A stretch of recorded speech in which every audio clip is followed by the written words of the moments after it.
Assalamualaikum warahmatullahi wabarakatuh.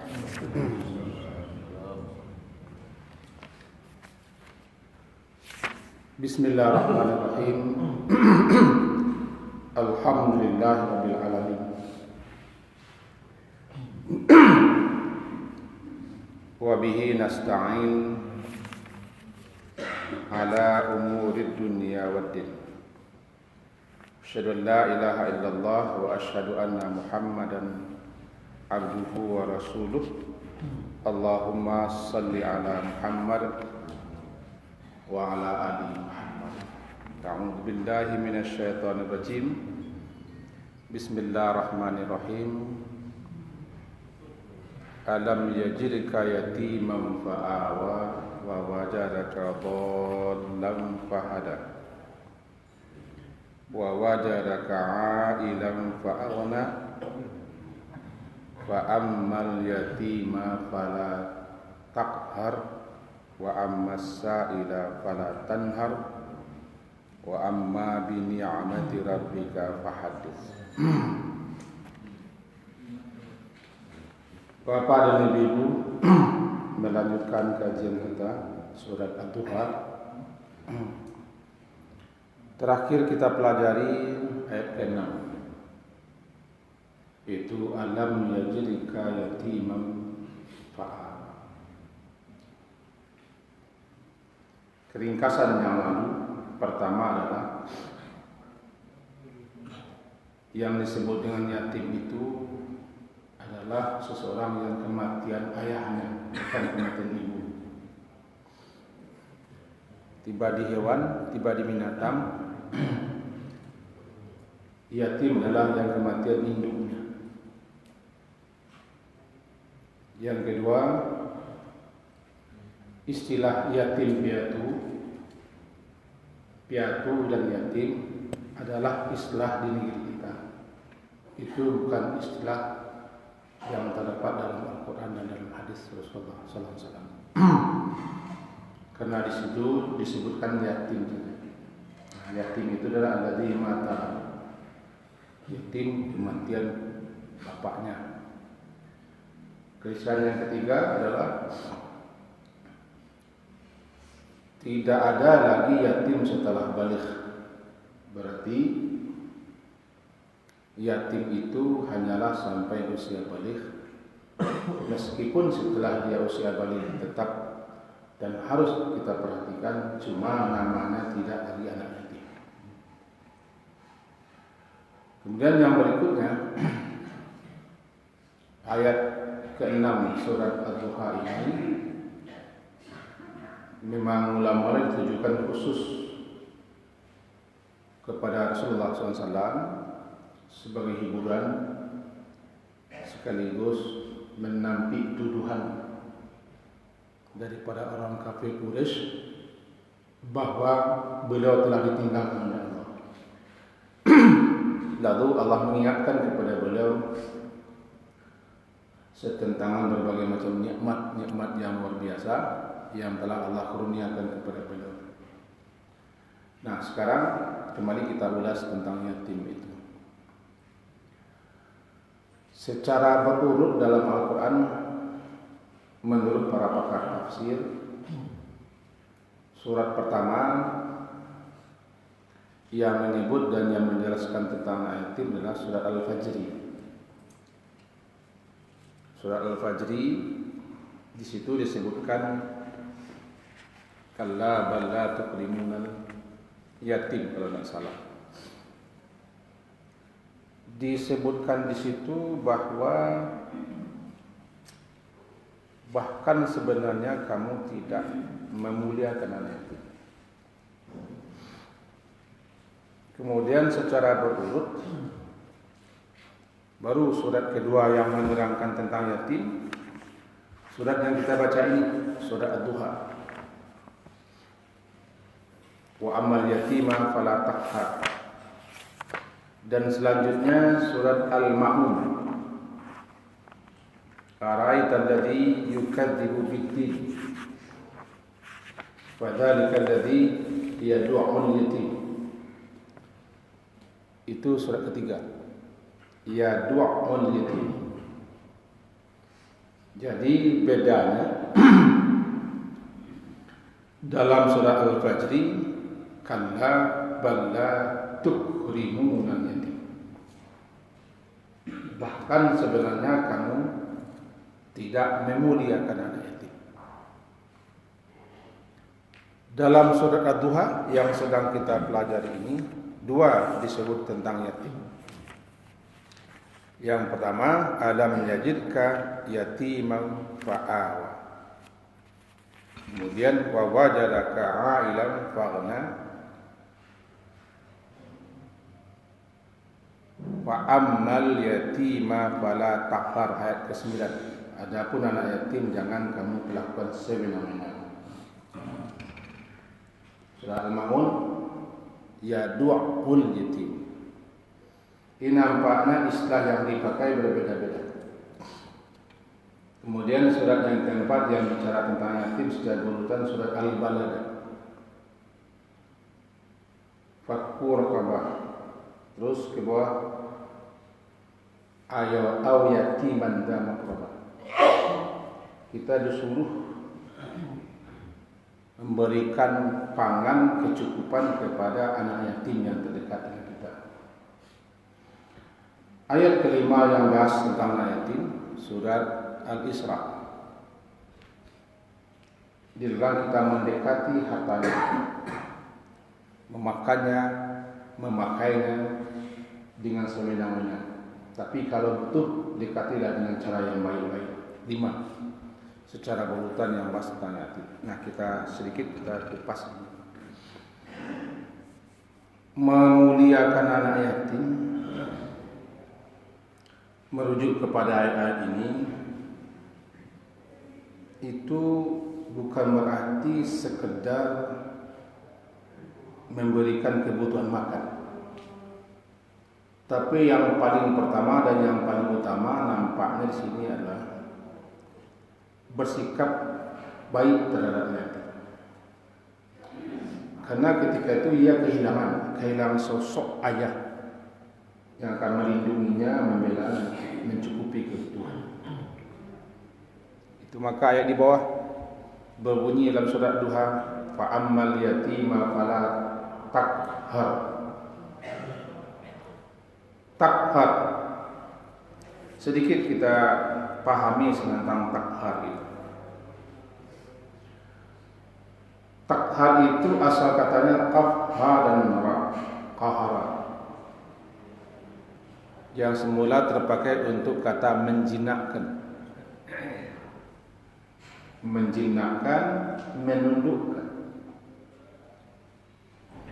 Menundukkan sesuatu untuk mencapai tujuan atau mencegah sesuatu. Menundukkan atau mencegah sesuatu untuk mencapai tujuan dan maksud kita. Kemudian orang terjemahkan bahasa kita dengan sewenang-wenang. Kenapa begitu?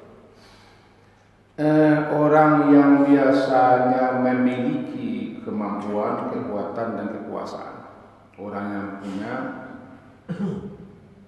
kalau ada dia punya perasaan seperti itu, untuk mencapai maksud dan tujuan, keinginan dan kemauannya, dia sering memaksakan. Sering memaksakan tujuannya, maksudnya untuk mencapai apa yang dimauinya terhadap orang yang diperlakukannya. Maka ketika itulah terjemahnya semena-mena. Di kapan orang semena-mena dan kapan dia memperlakukan orang secara semau-maunya? Ketika dia mempunyai perasaan, suatu sikap ingin menunduk, ingin menguasai, ingin mengangkangi. Lebih-lebih ketika itu dia sedang berkuasa, sedang punya, sedang kuat, sedang dijatih. Maka dia menundukkan orang dengan secara paksa. Itulah makna taqhar. Fa ammal yatima fala taqhar. Maka adapun anak yatim jangan engkau perlakukan semau-mau, semena-mena. Mentang-mentang dia tidak punya, mentang-mentang dia tidak punya bapak, tidak ada yang menaunginya, membelanya, menjaganya, memperhatikannya, jangan engkau perlakukan semau-mau, fala taqhar. Yang seperti itu adalah Allah. Salah satu nama Allah kan Al-Qahhar. Qahhar.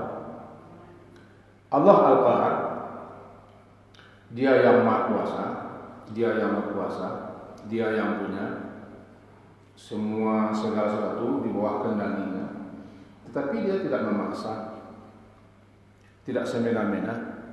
Apapun yang diputuskannya, apapun yang ditetapkannya, apapun yang diperintahkannya, dilarangnya, diaturnya, itu untuk kepentingan si hamba. Aturan Allah, ketetapan Allah, termasuk dalamnya perintahnya kah, larangnya kah, syariatnya kah, bukan semena-mena. Semuanya untuk kebajikan, untuk kepentingan, faedah, manfaat kita selaku hamba. Maka Allah Al-Qahhar, Dia paksakan aturannya untuk kita, bukan untuk maunya. Kalau manusia yang seperti ini sifatnya, dia semena-mena. Namanya dalam lagu Balantihangan. Sajak ditinggalkan orang Balantihangan. Bak kato balam padirabah. Aduh bak kato balam padirabah. Dek padirabah bak nak balam sama injak tadi. Jika manusia bersifat seperti itu, dia semena-mena, semau-mau. Biasanya orang yang punya, orang yang berkuasa, orang yang punya kedudukan, pangkat, jabatan, status, punya pengaruh, maka demi mencapai maksud dan tujuannya, dia paksakan kemauannya. Inilah gambaran daripada kata-kata taqhar itu. Maka disebutkan dalam surah Ad-Duha ini, fala taqhar. Kenapa? Kalau kita balikkan kepada Nabi Muhammad, dahulu engkau ya Muhammad kan yatim, dan engkau telah merasakan bagaimana menjadi seorang anak yatim. Saya ingatkan lagi kejadian dulu, bahkan ketika orang-orang mencari anak untuk disusukan, beliau tidak ada yang mau menyusukannya. Ibu susu beliau yang bernama Halimah tidak mau menyusukan. Kenapa tidak mau? Dia anak yatim. Siapa nanti akan menggaji kita, mengkasih kita honor atau upah, atau mengasih kita bonus? Ditinggalkan, tidak ada yang mau menyusukan.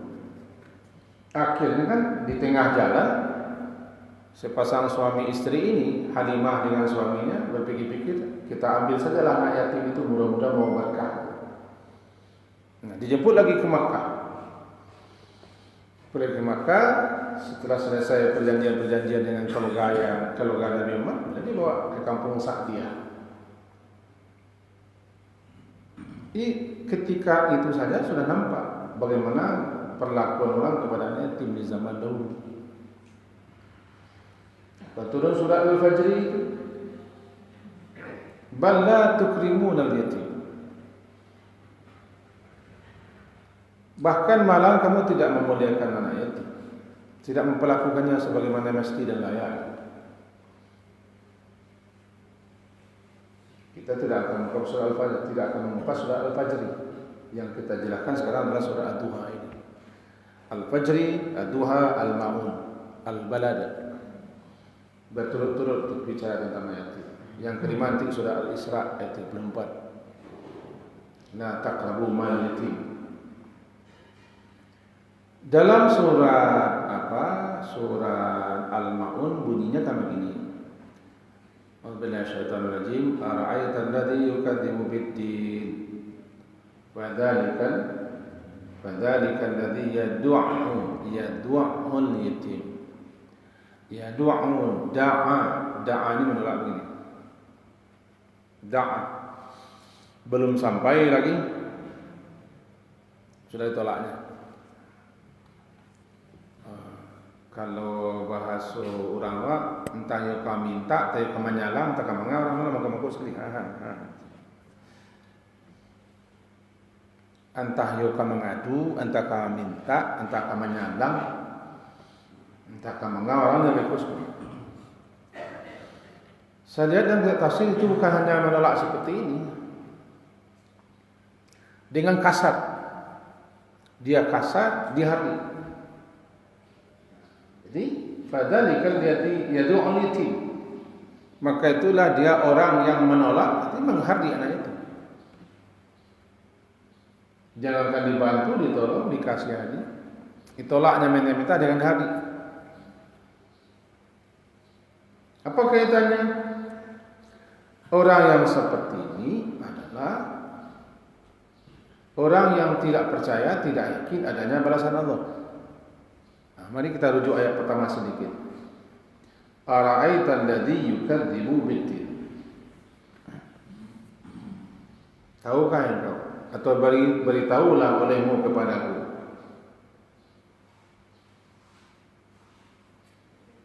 orang yang menustakan hari pembalasan. Atau tahukah kamu orang yang menustakan hari pembalasan itu siapa? Kalau kamu ingin tahu ciri-ciri orangnya adalah fadzalika alladzi yad'u yatim. Di antara ciri-ciri sifat orang yang menustakan, tidak percaya, tidak meyakini adanya balasan Allah nanti di akhirat, itu dia. Orang yang menolak menghadiri anak yatim. Kenapa dia begitu? Dia tidak yakin bahwa Allah mempersiapkan balasan istimewa terhadap orang yang memelihara, menjaga, mengasuh, menghormati anak yatim. Buktinya, dia tolak, dia ahli anak yatim. Kalau dia termasuk orang yang percaya yakin, dia tidak ahli, dia tidak akan usir. Dia akan perlakukan anak yatim dengan sebaik-baiknya. Ini cirinya. Fadzalika, tahukah engkau orang yang menustakan hari pembalasan? Yukadzibu, menustakan artinya tidak meyakini, tidak membenarkan, menustakan, tidak percaya, tidak yakin akan adanya din, pembalasan. Nanti hari kiamat namanya kan yaumuddin, hari pembalasan. Kalau engkau ingin tahu siapa orangnya dan bagaimana bentuk ciri orangnya, ini dia. Alladzi yad'u yatim. Itu surat Al-Maun. Ini kalau surah Al-Fajr tidak memuliakan, surat Ad-Duha cegahan jangan memperlakukan anak yatim semau-mau, semena-mena, mentang-mentang dia tidak punya bapa, tidak ada nanti yang akan mengasuh, menjaga, melawannya, melindunginya, jangan perlakukan semena-mena. Hartanya jangan dirampas, dirampok. Kalau dalam surah Al-Balad disuruh kita. Memang perjuangan yang berat itu salah satunya adalah memberikan kecukupan kepada anak yatim. Sedangkan surah Al-Isra menyatakan jangan pergunakan harta anak yatim itu dengan cara yang tidak baik. Nah, mari kita fokus lagi kepada surah Ad-Duha ini. Kan kelanjutan ayat yang lampau itu begini.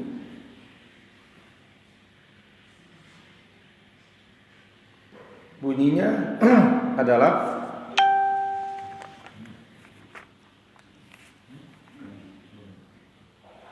alam jadidka yatimam fa'awa wa wajadaka dhallam fahada wa wajadaka a'ilam fa'aghna. Saya tadi lompat saja daripada ayat 6 kepada ayat yang ke-9 karena kaitannya erat. Ayat ke-6 bunyinya kan begini, alam yajidka yatimam fa'awa. Bukankah Tuhanmu itu mendapati engkau dulu ya Muhammad yatim, maka lalu dia melindungimu. Dah, penyaliban sudah kita terangkan. Maka ayat selanjutnya bunyi, oleh sebab itu, karena itu anak yatim fala takhar, maka anak yatim janganlah engkau perlakukan sewenang-wenang. Apa talinya? Orang yang sudah pernah merasakan, mengalami sesuatu, seperti anak yatim, dia telah merasakan bagaimana jadi anak yatim, menderitanya, susahnya, terabaikannya, tidak ada yang memeliharanya, mendidiknya, mengasuhnya, mengayominya dan seterusnya. Maka dibilang samanya lagi, jangan hadir anak yatim, jangan perlakukan anak yatim semena-mena. Kau sudah merasakan dulu. Tujuannya bukan untuk Nabi Muhammad, tapi karena ayat ini terarah kepada beliau mula-mula, maka dipahami seperti itu. Tidak mungkin Nabi Muhammad menghadiri anak yatim. Tidak mungkin beliau melakukan anak yatim semena-mena, semau-mau, menelantarkan, tidak. Cuma diingat kepada kita semua agar jangan memperlakukan yatim semau-mau. Fala takhar. Kita kembali garis bawahi takhar ini. Qaf ha ra, memaksa, menjinakkan, menunduk, memaksa agar sesuatu itu menuruti kemauan kita. Tadi saya kelokkan sedikit. Orang kalau mempunyai status, kedudukan, kekayaan, kekuatan, kekuasaan, sering dia memaksakan kemauannya, keinginannya untuk mencapai maksud dan tujuannya.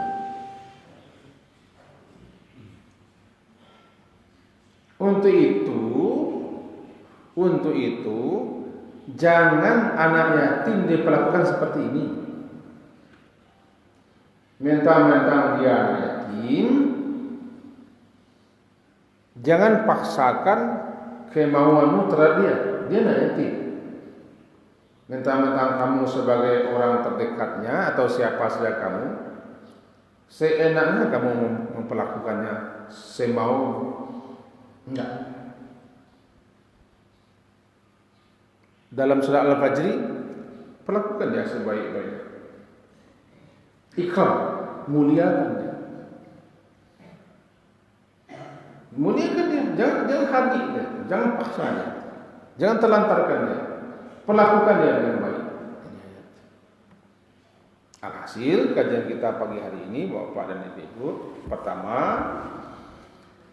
nampaknya di sini bahwa memelihara anak yatim itu tidak cukup hanya sekedar mengasihnya uang, mengumpulkan setiap bulan Ramadan, dijalankan celengan anak yatim, nanti dekat-dekat akan hari raya, hari lebaran, dibagi-bagi uang.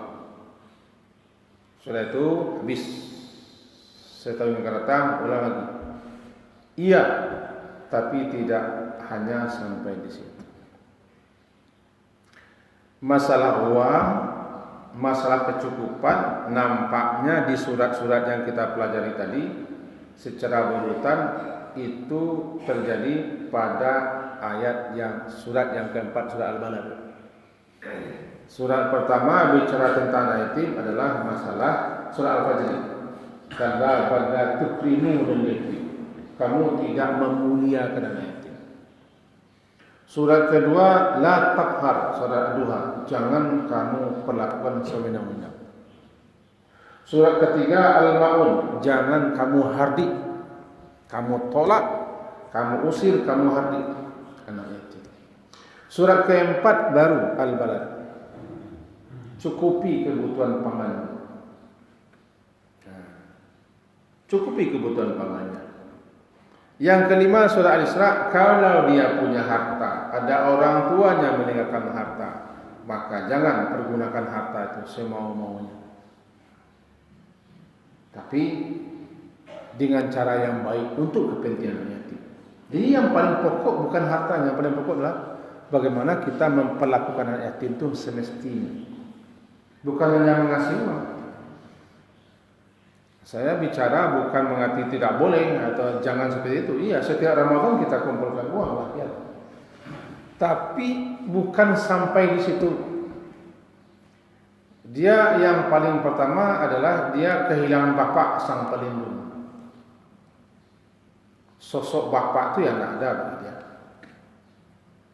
Bukan uangnya, sosok bapak yang ada. Maka kita laki-laki harus memposisikan diri kita sebagai sosok seorang ayah begini. Bukan berarti saya atau menyuruh seseorang melayani ibunya, bukan begitu, bukan hanya begitu. Kalau memang bagus begitu, baguslah. Ada anak yatim, ibunya janda, kalau kita mau kawin dia. Itu kan salah satu syarat. Tapi yang dimaksud adalah yang yatim itu kehilangan bapak, kematian bapak, bukan kehilangan uang.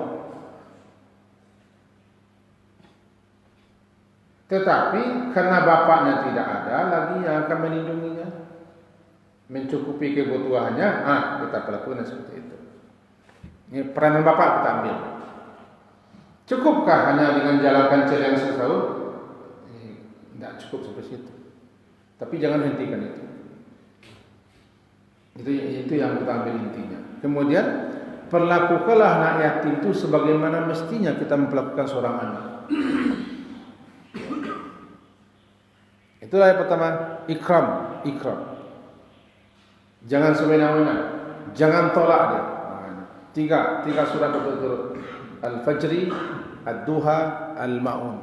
Penegasan keras itu sikap kita, bukan uangnya, sikap. Surah Al-Fajr, hormati dia, muliakan dia, tempatkan dia pada posisi yang terhormat. Surah Ad-Duha yang kedua, jangan semena-mena. Yang ketiga, jangan tolak dan yang hadir. Baru masalah uang setelah itu, baru masalah pangan. Jadi intinya yang ditegur kita adalah anak yatim jangan perlakukan semau-mau, semena-mena, tapi justru posisikanlah dia sebagai posisi seorang anak yang dimuliakan. Masalah kecukupannya itu masalah nomor 3. Nomor 1 memuliakannya, nomor 2 jangan memperlakukan semena-mena, nomor 3 jangan tolak dan hardik dia, rangkul dia, pelihara dia, jaga dia, rawat dia, asuh.